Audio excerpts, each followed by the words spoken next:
What is up, boys and girls? Londrick here, and now I'm back with another edition of Lundrick's Fave 5s. So, with NXT Takeover 25 on the horizon tomorrow night, I've decided to do something NXT Takeover related, but do something a little bit different. I mean, yeah, I could have easily gone for Fave 5 NXT Takeover matches. However, I've decided to go with Fave 5 Hidden Gems, so we could easily talk about what the greatest takeovers are of all time. I did a video about that last year, but obviously now I'd say Takeover New York is definitely in that list. So we could also talk about the all-time classic NXT Takeover matches, and there's been a lot of them. But what about the matches that were great and don't get enough love or just plain forgot about? I mean, there's so many matches that are 4 stars or more on NXT Takeovers. There's sometimes some just get lost in the shuffle and get completely forgotten about. And this is what this video is going to be all about today. We're going to talk about NXT Fave 5 Hidden Gems. So, yeah, just a nice shout out. Maybe if you haven't seen this match before or you've just plain forgot about it, just some nice recommendations for people to check out. Before I start, I'm going to have a quick NXT Takeover 25 predictions. So it won't take long, just quickly go through it. So, main card, we've got Matt Riddle versus Roderick Strong. I think this will be ideal for an opening match. I'm going to go with Matt Riddle to go over here. I think that seems the obvious choice. Then we got for the NXT North American Championship, Velveteen Dream versus Tyler Breeze. Got to be Velveteen Dream. I think it wouldn't really make sense for Tyler Breeze to come in and just win the North American title. For the NXT Tag Team titles, Undisputed Era versus Street Profits versus Forgotten Sons versus Danny Burch and Oney Lorcan. For the vacant NXT Tag Team titles ladder match, I will go with the Forgotten Sons, but I really want the Undisputed Era to go over, but I think it's going to be for the Forgotten Sons, unfortunately. NXT Women's Championship, this one's hard to predict. I'm going to cautiously pick Io Shirai, but definitely not 100% certain about this one. Then the main event, again, I'll probably go with Johnny Gargano to retain, and I think this is going to happen with they're going to do something like Roderick Strong goes interfere and accidentally knocks Adam Cole out, and then Johnny Gargano wins, and then because I think they're going to go with Roderick Strong leaving the Undisputed Era. So, yeah, let's get down to the main event, the Fave 5 video. Let's get to it. Now, this time on the Fave 5, I'm going to do something a little bit different, and I'm going to put these in chronological order, as in instead of like actual order, just because I think most of the matches are around the same level, and it's really hard to say which matches I like more than the other ones. So this is my video. There's no really set rules about doing this, so I'm going to do this chronologically. So we're going to start with the oldest match in this first, and we're going to go back to the original Takeover, which I found out yesterday was 5 years to the day yesterday. And we're going to talk about Sami Zayn versus Tyler Breeze. Now, this obviously the first live special was NXT Arrival, but then they changed the name to Takeover in May 2014. Then every show after that was Takeover with a tagline. So kind of like the old In Your Houses, where you would get In Your House Beware of Dog, In Your House Canadian Stampede, In Your House Is Time, etc. So now all the NXT live specials are going to be Takeover. So they used to have a tagline, and then later on it was just by its location. So this one was the first official Takeover, which was May 2014, titled just Takeover. So the two matches people talk about on this show, and rightfully so, Charlotte versus Natalya, that one probably stole the show. In the main event, it was Adrian Neville versus Tyson Kidd. But there was a third great match on this show, and this was an absolutely fantastic match, and it was for the number 1 contendership for the NXT Championship. Two of NXT's hottest stars at the time, Sami Zayn versus Tyler Breeze. Now, Tyler Breeze is now kind of gone full circle for him now. Now he's back on NXT doing his old Prince Pretty gimmick. But 5 years ago, Tyler Breeze was the guy called Mikey Dalton who'd been in the WWE system for ages. Like, I'm pretty sure he got signed in something like 2010. He was in FCW, and he's pretty much just an average guy there. I mean, smaller guy, fairly average look, pretty good athlete, but not really standout or anything. I think that he carried the Mikey Dalton thing on to when FCW became NXT in 2012. It wasn't really going anywhere. I mean, he was alright, but he needed something to really help him stand out. And then he created the Tyler Breeze character in late 2013 there. The male model who thought he was sexy and arrogant and all that. Pretty good gimmick. I mean, we've seen the arrogant, narcissistic heel over and over again, but it was kind of a new spin in it. I always liked the entrance with taking a selfie and the selfie being the Titantron and all that. I mean, we've seen the heel who thinks he's sexy and all that lots of times over the years. So it was kind of a modern spin in it, and it was a really cool gimmick. And Sami Zayn, of course, El Generico came into NXT 2013. Immediately had a killer feud with Cesaro. And then, I think this is around, because obviously when the WWE Network came about, NXT became the network. So now you've got a larger audience watching NXT.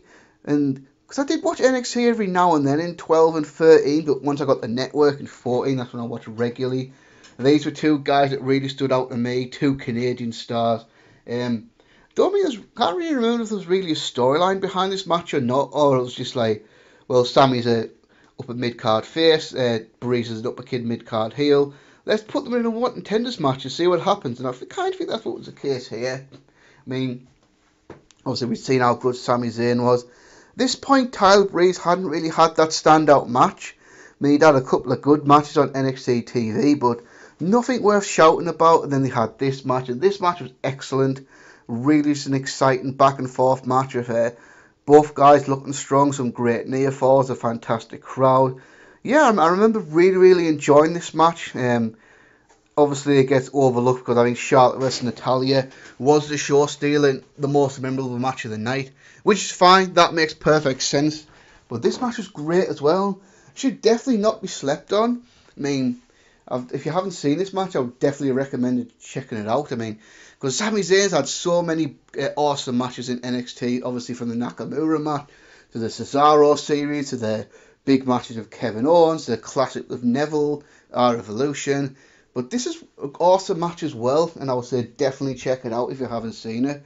And I think that this obviously was Tyler Breeze's breakout match. I mean, Tyler Breeze really showed what he was about in this match, and yeah, it's just sad how Tyler Breeze's main roster run went, and now he's had to go back to NXT to revive his career and see what happens there. But yeah, Zayn versus Breeze, number one on this list. Coming in number two, we're going for women's action, but not the four horsewomen. We're going to go with Asuka versus Emma from the opening match of NXT Takeover London. So, of course, when you talk about the NXT Women's Division, you talk about the four horsewomen primarily, don't you? Charlotte, Sasha Banks, Bayley, Becky Lynch. I mean, that's kind of what you think of when you think of the NXT Women's Division. And then you might think of Asuka's epic NXT Women's title reign. But for me, this match was really great match. It probably doesn't get talked about. And to be fair, I thought Takeover London's probably the most underrated takeover of all time. I mean, there's been a lot of great takeovers, but I definitely thought Takeover London was pretty damn good. But maybe we'll talk about underrated takeovers another time. And this is one of the reasons why this show's underrated. I mean, this is one of two women's matches on this show. The women's title match was Bayley versus Nia Jax. And that was a really good match and a really memorable match. But I honestly feel like this match was better. So Emma, she's kind of been forgotten about in WWE. So Emma really, her along with Paige, obviously the likes of Charlotte, Sasha, Bayley, Becky really made the NXT Women's Division what it is. And obviously the Natalya helping out there. But it was really the Emma Page feud that kind of got the ball rolling. They had a really good feud in 2013, early 2014. Obviously, the whole horsewomen took it to a whole new level and all that, but I think Paige and Emma definitely deserve some of the credit for the movement in the women's division. I mean, especially the match that had a takeover Arrival in the first one. And then Emma went to the main roster in 2014, and yeah, just probably one of the first in line of one of the first really major NXT call-up flops. I mean, they just didn't get a character at all, and they put her in a stupid comedy alliance with Santino Marella. It just went bad, to be honest. In 2000, then they were just kind of there on the roster. Then in 2015, she went back to NXT and kind of reinvented herself, going from the happy-go-lucky Emma to a more serious sinister Emma. I mean, I do like the kind of the more creepy music she had as a heel, aligning herself with Dana Brooke, and did pretty well for herself. And then, because obviously the 2015, you had Charlotte, Becky and Sasha all go up the main roster, so the NXT Women's Division was a bit short, so they made a major signing. Joshi wrestler Kana, wrestling from Japan. Then she's rechristened Asuka. She made a debut at Takeover Respect in October, beating Dana Brooke in a decent match, but it was pretty much just a showcase of her. And then this was Asuka's first really major match, on a lengthy match with someone like Emma.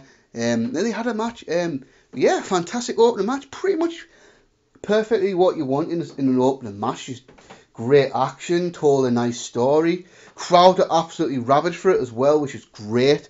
They got quite a bit of time. I think they got like 15 minutes or something like that. Maybe a little bit less. I can't remember the exact match time. But it was around the 15-minute mark or so. And yeah, Emma looked really good out there. She did a good job. Asuka, of course. Because I think people forget Asuka was in NXT for about 6 months before she became the NXT Women's Champion.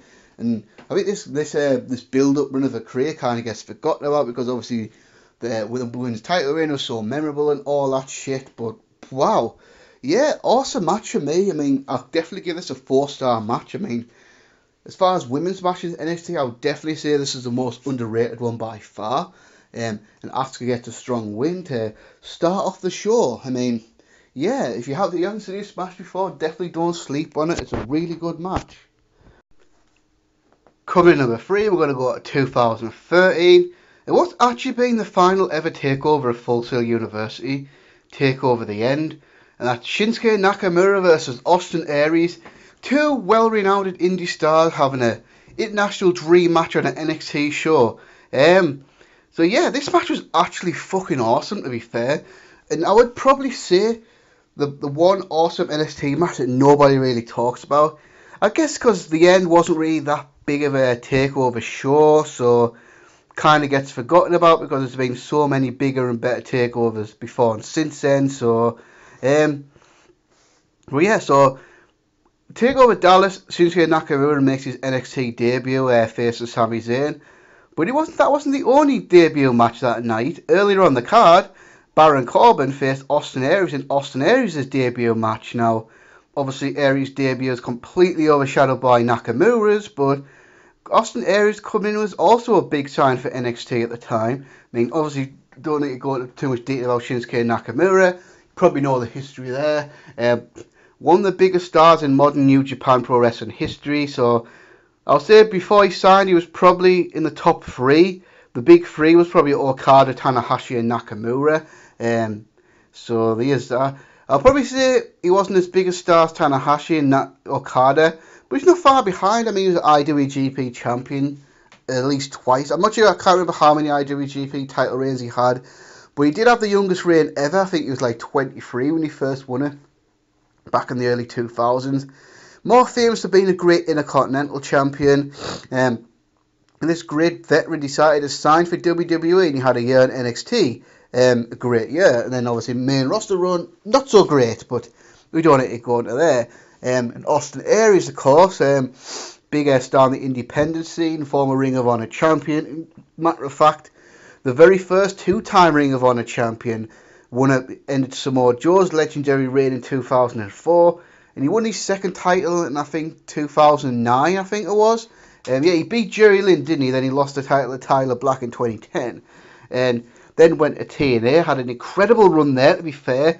It was absolutely red hot, winning the world title in 2012. I mean, Austin Aries' 2012 in TNA was absolutely fantastic.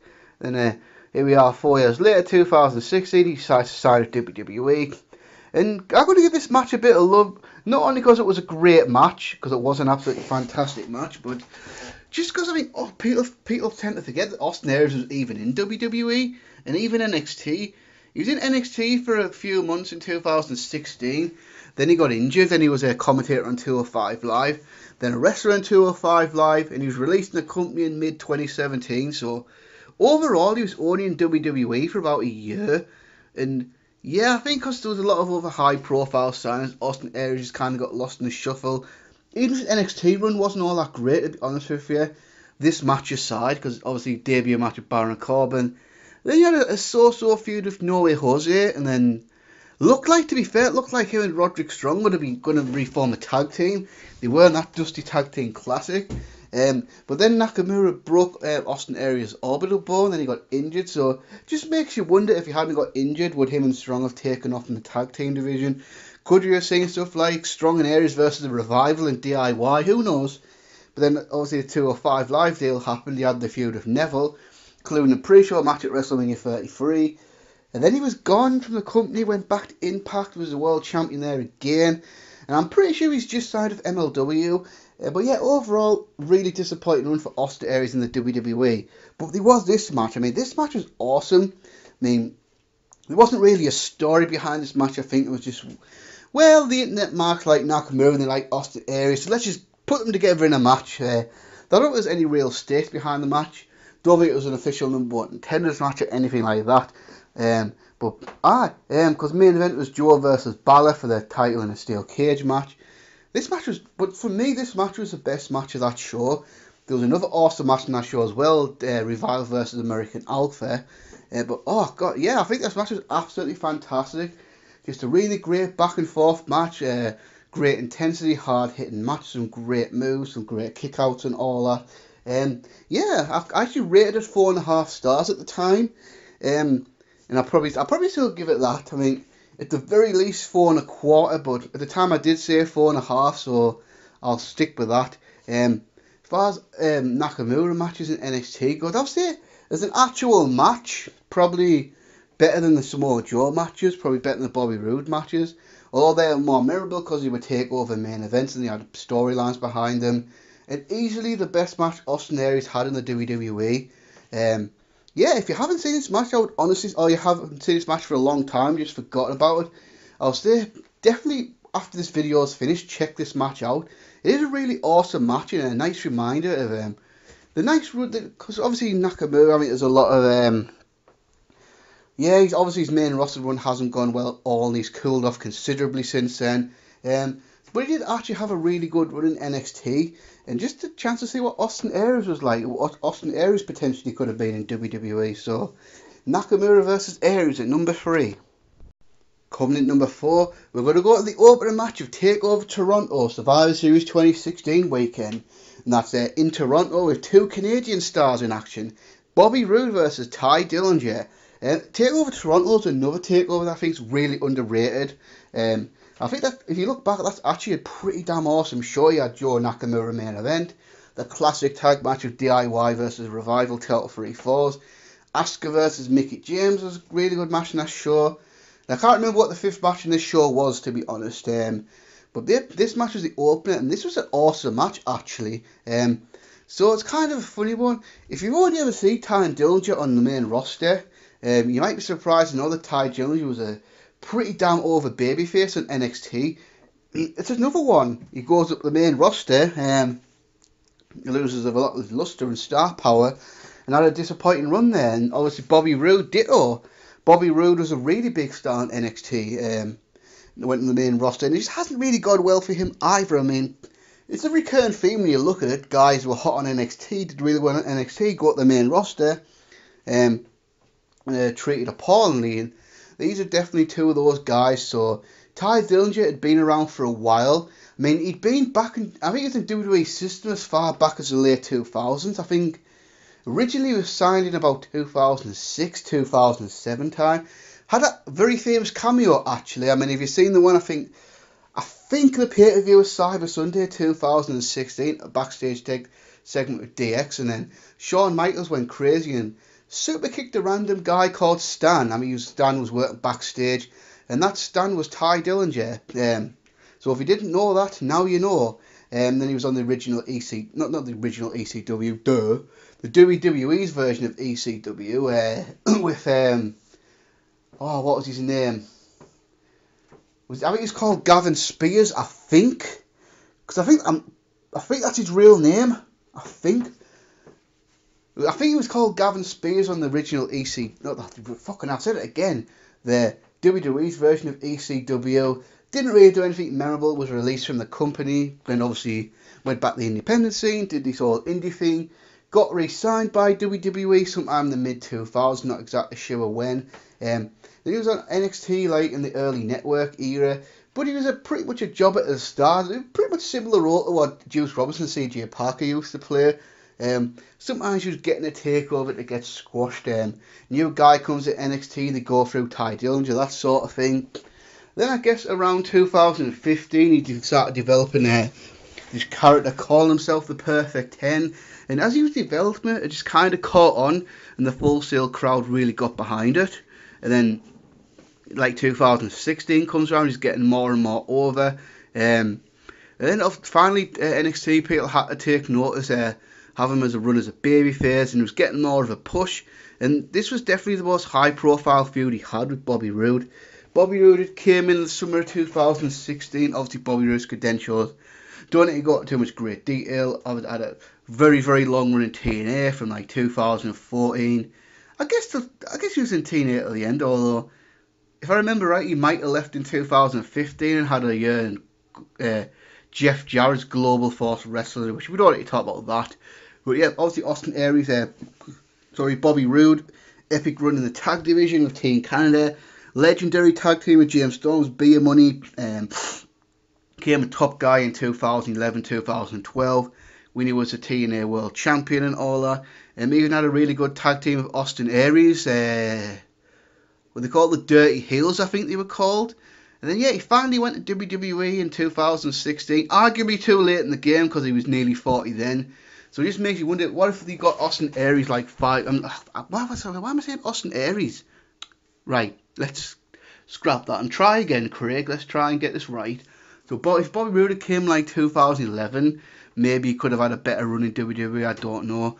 But obviously when he came to NXT, I thought he really stood out, because he stood out. Obviously, think of NXT, it's because there's a lot of indie guys, and what I've seen a lot of indie guys is they're really good wrestlers, like great wrestlers, but they don't really have a good character. I think most of the character is just, I'm a great wrestler, I've been a wrestler for 15 years, this is living my dream. So you can see like a lot of generic characters like that, and obviously a lot of them are kind of met on the microphone. So Bobby Roode looked more like a star, more like he would, obviously with the suit, and he just looked like a star. And obviously his promos were awesome. His promos could still be awesome if WWE just let them be, but that's another issue.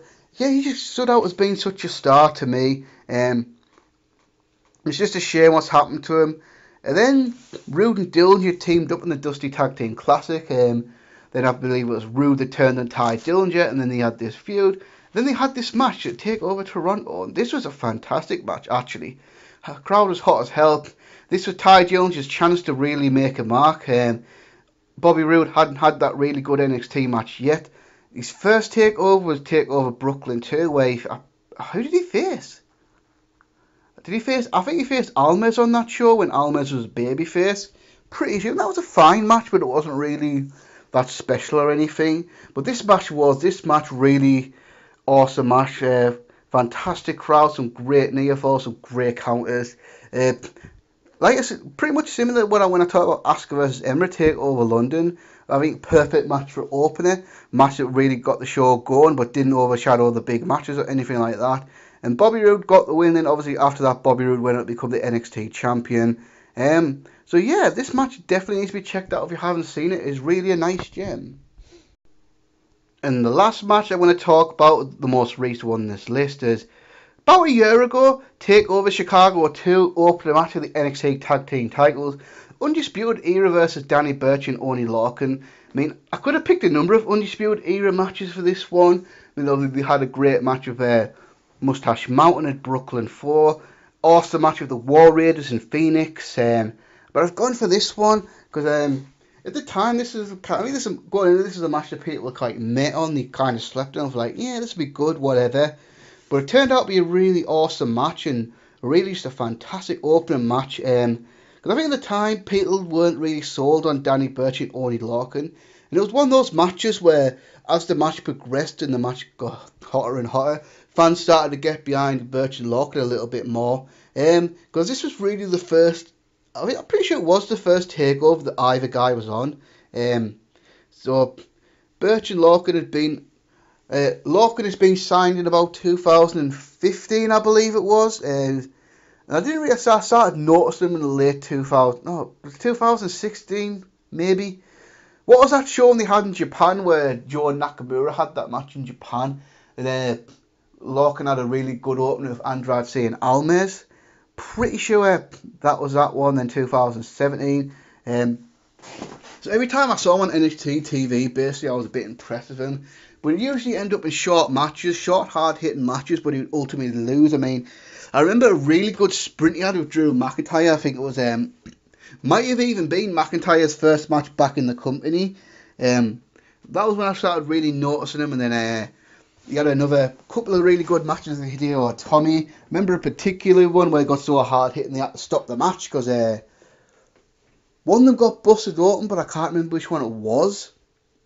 I think Lorcan might have opened up Tommy, but it could be the other way around. I'm not sure. Yeah, but then he'd be basically that guy. He'd have a few hot matches on NXT television, but he wasn't really given any storylines or any promo time or character development or anything at all, really. Then Danny Burch. For me, Danny Burch, really underrated performer. Maybe better known as Martin Stone. He was in the UK indie scene in the 2000s. He originally signed with WWE in about 2011, maybe 2012. Was actually on NXT for a bit, but didn't really do anything. And then got released from the company, went back to the UK scene, and then I think he got signed back to the company in about. I don't think he got signed back to like 2007 because he wasn't that original United Kingdom Championship tournament, but he was just named Martin Stone there, I think, if I remember right. Because he had that match where it had to get stopped with Jordan Devlin, didn't it? Then he was back in NXT, and pretty much the same position he was before. Pretty similar situation to Lorcan, actually. Like, random matches on NXT, got to look good sometimes, but no real push or anything like that. And then they did a thing with Burch and Lorcan. They had a few matches with each other on NXT television. A few hard-hitting matches. I think they had about 2 or 3 hard-hitting matches on NXT. Then they did the storyline where they were opponents, and then through fighting each other, they developed respect for each other. So then they decided to start tag teaming up, and to me, they made a really good tag team. 2 just hard-hitting really good strong style team, but never really got a push on NXT or anything like that. They were pretty much NXT television. Sometimes they would do the dark matches for Takeover and stuff like that, but never had a real feud, never had a Takeover match or anything like that. Then in comes the Undisputed Era. This was the new Undisputed Era with Bobby Fish getting injured and Roderick Strong coming into the group, and then Strong and O'Reilly become the NXT Tag Team Champions. For me, I love the Strong and O'Reilly tag team from last year. To be honest, I mean, I think that was the best tag team of 2018 for me by far. I mean, for me, I prefer them to teams like the Young Bucks and people like that. They had an awesome run. And I honestly God think Strong and O'Reilly were a better tag team than O'Reilly and Fish. Now, obviously now Fish is back, it's going back to O'Reilly and Fish. But I honest to God always preferred Strong and O'Reilly. So then Burch and Lorcan finally get a feud. They start a feud with the Undisputed Era. And I think at the first the fans weren't really that into it because at the time Burch and Lorcan weren't really anybody. So I think the feeling was, why should we get into these guys type thing. That's kind of our sort anyway. And then eventually they got the shot. They got the shot on Takeover. I was so happy though because I really wanted to see them get a push because I really liked them. And I thought, oh yeah, this will be cool. We'll get a match on Takeover. But I'm thinking going in, it'll be a good match, but it probably won't be anything special, anything like that. But no, I was wrong about that. They came in, they had a fantastic match. I mean, hard hitting. Obviously, Strong and O'Reilly matches, they were always so fast paced, and you had so many great saves and things like that. But like I said before, at the first the crowd were like kind of meh to it. And then just as the match was going on and on and on, I think the match was getting more hotter and hotter and hotter, and I think the crowd really started getting behind Burch and Lorcan. And I wouldn't say it was a star-making performance or anything, because they haven't really progressed that much since then. I mean, here we are, we're going to Takeover 25 a year later, and they're in a fatal 4-way tag team match. I mean, I'm pretty sure they definitely haven't had a Takeover match since then, which is kind of a shame. And I'm hoping now with War Raiders on the main roster, Burch and Lorcan, maybe they'll get a little bit more of a push, although Lawton's on 205 Live and Danny Burch is working NXT UK. But they're still teaming together on NXT, so it would be nice to see them get another more of a push down the line, but who knows. And yeah, this match was fantastic. I mean, it really was. Again, ironic, 3 of the matches on this list are opening matches, and they all did the job perfectly. Had an exciting match with a great pace. They got the fans excited for it. So yeah, so that's a wrap, guys. And I think the goal for this video is to remind people about some of these matches, and hopefully as a result of this, you might check some of these matches out and be reminded how good they were. So quick channel update before I go. Obviously Takeover 25 Saturday. I won't be watching it live because I've got plans. I'm busy basically. But I will be reviewing the show sometime. I'll be watching the show on Sunday. Review will be up either late Sunday or Monday at the earliest. So I'm looking forward to that. Got my best of Super Juniors list going, because obviously we got the 2 block finals and the final coming up. So after that, I'll be doing the list. If I have time next week, because I think in the King of the Ring Q&A will probably be coming either next week or the week after. For the King of the Ring, I'll probably try and get it done next week, because to be honest, I haven't really got that many questions, so it's not going to be a very long Q&A. Probably about an hour 20, something like that. And if I have time, do a Dominion previous Ask Predictions audio video, but I'm not going to promise that. That's if I have time, I will try and get that done. And of course, Dominion is on Sunday, so I will be watching that. I might not be able to watch the entire show live because I start at 8 o'clock in the morning. So I might have to watch most of it and leave for work right before the last 2 matches. But I will get that show done and dusted. Then just one last time, I want to leave this tease, and if you want to speculate what this might be, speculate in the comment section below. Sometime this summer I've got a rebooking video planned. So what do you think that's going to be? I'm going to leave that tease for you. Probably do that either later in June or early July. So let's all speculate on that, guys. So thanks guys for watching, and until next time, peace.